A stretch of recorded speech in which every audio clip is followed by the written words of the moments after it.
শুভ দুপুর, চলে এলাম আজকে লাঞ্চ করতে। লাইটটা জ্বালাই। মনাকে কল করলাম, মনার আসতে টাইম লাগবে। 2:30 বেজে, স্নান হয়ে গেছে, 2:30 বাজে। তো ওই জন্য খাবারটা খেয়ে নিলাম, আমার চুলগুলো সব খেয়ে লাল নিলাম লাল না, হয়ে খেতে গেছে। বসলাম। আর গুগল আজকে স্কুলে যায়নি, তার অনেকগুলো রিজন আছে।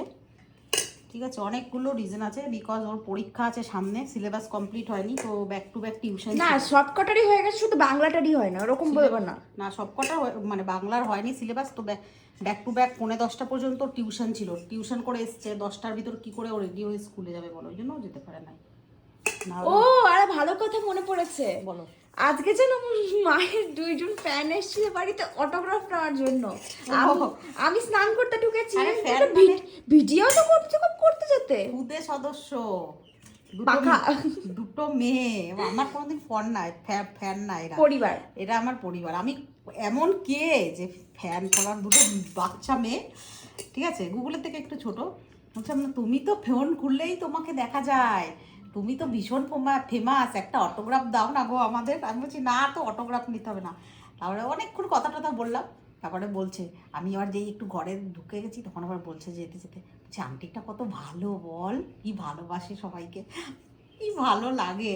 আজ পর্যন্ত আমি কাউকে কোনো দিন, আমি নিজের চ্যানেল কাউকে বলে আমি কোনোদিন প্রমোশন করা, একটা সিঙ্গেল ফলোয়ার বলো বা ইউটিউবেও যায় বলে একটা সাবস্ক্রাইবার, আমি আজ পর্যন্ত কোনো দিন আমি কাউকে বলিনি যে আমার এই চ্যানেলের নাম মুন লাইফ স্টোরি, আমাকে ফলো করো। আজ পর্যন্ত ঠাকুর জানে, আর কোনো বড় ইউটিউবারের হাত ধরেও আমি কোনো দিন মানে কখনোর জন্য কারোর কাছে না। সবাই এই যে কন্টেন্টের জন্য এর সঙ্গে দেখা করে, ওর সঙ্গে আমি যেটুকু হয়েছি নিজের দৌলতে হয়েছি। আমি কারোর কখনোর জন্য, আমার এটা নেচার, আমি যে যাই হব জীবনে বা আমার ছেলেমেয়েরা, আমি চাই যে কারোর হাত ধরে না, নিজেরা নিজেদের সাকসেস নিজেদেরই করুক। একটু নাও শোনা, তো এটাই আমার ভালোবাসা, যে আমার খুদে খুদে সদস্যরা তারাও চেনে আমাকে, ভালোবাসছে আমার অটোগ্রাফ। আমি যে অটোগ্রাফ নিতে হবে না, অত অটোগ্রাফ লাগবে না। আরে এত হাসি পেয়েছে কি বলবো তোমাদের আর। তো এইখানে দেখো পেঁপে সিদ্ধ মেখেছি, পেঁপে সিদ্ধ। আর এখানে আছে, এটা দিও না, আমি ঠিক আছে অল্প নে, না না থাম্বা।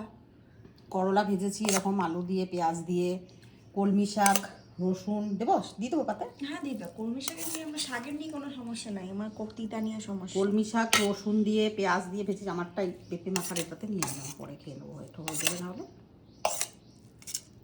ভালো খাস শাক, ঠিক আছে। এই দেখো কলমি শাকটা আজকে প্রথম নিলাম এবছরে, কলমি শাক পেঁয়াজ দিয়ে এরকম রসুন কুচিয়ে কাঁচা লঙ্কা দিয়ে সুন্দর করে মেখেছি দেখো। আর এখানে করেছি ভোলা মাছের, একদম গোটা গোটা ভোলা মাছ। কি করেছি বলো তো, মাছটাকে প্রথমে, যেহেতু এই মাছটা না অনেক দিনের, মাছটাকে প্রথমে ভেজে নিয়েছি। আমি আসলে এখন রেসিপি শেয়ার করতে পারছি না, কেন বলো তো, আমার একটা ট্রাইপড ভালো নিতে হবে। একা একা আছে তো, ওটা স্ট্যান্ড জায়গা হয় না, এত চওড়া এত বড় হয় না, আর কেউ করে দিতে চায় না, সবাই কাজে ব্যস্ত থাকে, ওই জন্য আমি করি না। তো এই গোটা গোটা ভোলা মাছটাকে আমি ভেজে নিয়েছি। তারপরে ভেজে নামিয়ে নিয়েছি, তেলে কালো জিরে ফোড়ন দিয়েছি। আর এরকম এরকম এরকম করে দেখো, হাত দিয়েই দেখাচ্ছি আমি, এরকম করে ঝিরিঝিরি যেমন আলু ভাজা হয় সেরকম আলু কুচিয়েছি, কুচিয়ে পরে পেঁয়াজ কুচিয়েছি, রসুন থেতো করে দিয়েছি, হামানদিস্তায় থেতো করে দিয়ে, মশলা দিয়ে, আদা জিরে বাটা, রসুন থেতো দিয়ে, ঠিক আছে, মেখেছি চটকে। তারপরে আলুটা দিয়ে দিয়েছি ওই তেলের ভিতরে দিয়ে, তারপরে নুন হলুদ লঙ্কার গুঁড়ো এগুলো দেবে, আদা জিরে বাটা দিয়েছি। আর রসুন যেহেতু দেওয়া ছিল না বলে আমি রসুনটা থেতো করে দিয়েছি। তারপরে হাত দিয়ে চটকে মেখে ওপর থেকে এরকমভাবে মাছ দিয়ে নিয়েছি, মানে দারুণ লাগে খেতে। আমার মা রেসিপিটা ফোনে বলে দিল যে এইভাবে কর, ভালো লাগবে। তো সেই জন্যই আরে বাসমতি চালটা কিন্তু খুব একটা ঢিলা ঢিলা হয়। আজকে একদম শক্ত, ওই বস্তার এই চালটা শেষ করতে হবে, না হলে চালটা ভীষণ পুরনো এত শক্ত করলে। আজকে ওই জল দিয়েছি অনেক, চাল কম দিয়েছি, আর একদম ফুট দিয়েছে, নামিয়ে দিয়েছি সঙ্গে সঙ্গে, কারণ এই চালটাকে তোমাকে শেষ করতে হবে। ভালোই লাগছে, খারাপ লাগছে না আজকে। কিন্তু ভাত রাখা যায় না, এই ভাতটা রাখা যায় না। অন্য চালের ভাত যেমন ঝরঝরে হয় না, ভাতটা রেখে দিলে অনেকক্ষণ থাকে, এই ভাতটা রাখা যাবে না, মানে যখন কাটতো তখনই খেয়ে নিতে হবে। তো এইভাবে আজকে রান্নাটা এই রকম করেছি, কেমন হয়েছে তোমরা জানিও। আজকে মুন লাইফ স্টোরি যেটুকু যেখানে পৌঁছে সব তোমাদের ভালোবাসা। তো আমি মানে ভিউজ তো আমার অনেক যায়, অনেক ভিডিওতে মিলিয়ানও যায়, কিন্তু তারা আমাদের প্রকৃত মানে ফলোয়ার নয়, বা প্রকৃত মুন লাইফ স্টোরি পরিবার নয়, কারণ তারা আসে তাদের পেজে, তা দেখে, চলে যায়। কিন্তু যারা 1,83,000 মানে 84,000 হবে 1 লাখ, সেই পরিবারটা আমার নিজস্ব পরিবার, তারা আমাকে ভালোবেসে অ্যাকসেপ্ট করেছে। কারোর হাত ধরে আমি যাইনি বা কাউকে আমি জোর করেও করাইনি।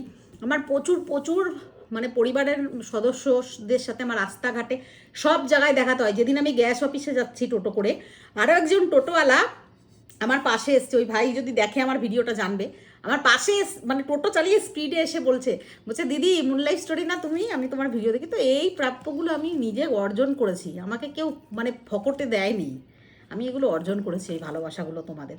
এভাবেই ভালোবাসা দিয়ে যেও, ভুল ত্রুটি হলেও তোমরা বলো, সেটাকে শুধরানোর চেষ্টা করি। আর ছেলে মেয়ে নিয়ে এভাবেই কাটাই, সেটাই তোমাদের সামনে তুলে ধরি।